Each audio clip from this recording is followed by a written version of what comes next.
Check that out. I was a little bit concerned through, the early steps of this, if this was actually going to work. But I gotta say, I'm pretty happy, and that is pretty cool. I'm not sure how well the camera's going to pick that up, but I hope so. You can see on the back where the resin pour, just went clear through the back, which is good. And I say the average depth of that, kind of what I'm calling a backbone, is it's at least a half an inch to 3/4 of an inch in places. I wasn't super careful about getting the depth even, and that I'll sand with some finer grit, and then I'll put some wood hardener on it, and it'll look better.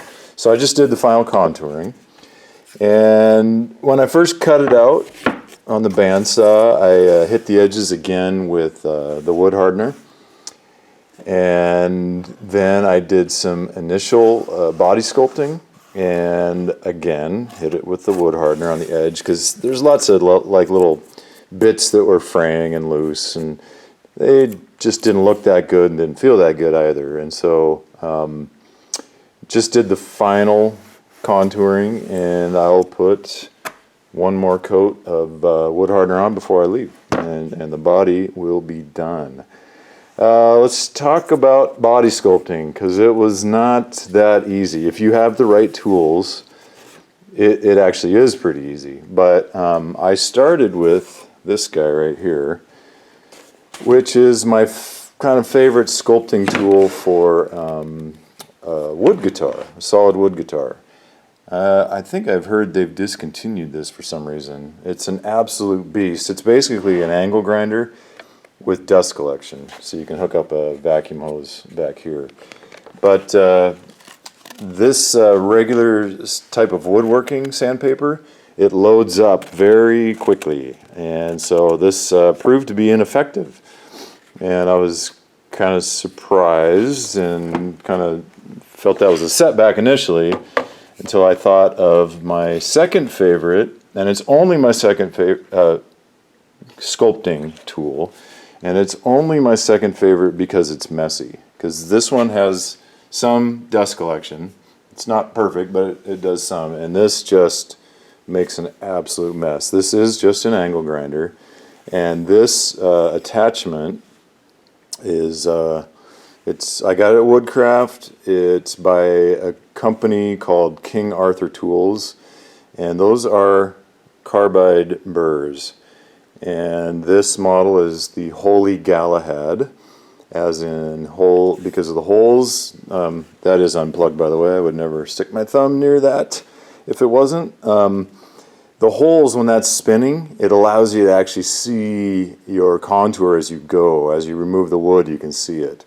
So it's kind of a play on words. All their stuff is kind of King Arthur themed. So this is the Holy Galahad, as in Holey, and it was about $100, but holy smokes, get it? It really just went through that like butter. I mean, it took no time at all. It was super easy. Had to have a very light touch, otherwise you'd go way too far. So that was awesome. And then for kind of the final contouring and sanding, you need more of an open type sandpaper, and I don't know if you can see. Yeah, you can see through that. So that's 80 grit, there's some 120, some 180, and here's my little random orbit sander. It's got 240 on there now, and this stuff I love because it's expensive, but boy, it lasts forever. Well, no, it doesn't last forever. It lasts long enough to be worth the price you pay. So this is, it's by a brand called Mirka, which you can get online or at your local Woodcraft or Rockler if you have one, and Festool. So this product is Mirka Abranet, and Festool makes a very similar mesh. You can see my fingers through there. This is called Granite Net, and it's very similar. I have no problem using either one of them. In fact, I wouldn't be surprised if they're actually made in the same factory, like many things are. Anyway, that mesh, it prevents the loading that you saw with kind of the more traditional woodworking papers. So, awesome progress. Super happy with this. Looks like we're going to get a stretch of rain, so I will possibly finish this thing next week if we get enough rain. Otherwise, I won't spend much. These sunny days, I just can't do much inside. So if it's rainy, this thing will be finished soon. Yeah, I dig it. I think that's super cool. I hope. Yeah, see it? You see? Yeah, that's so cool. Love that.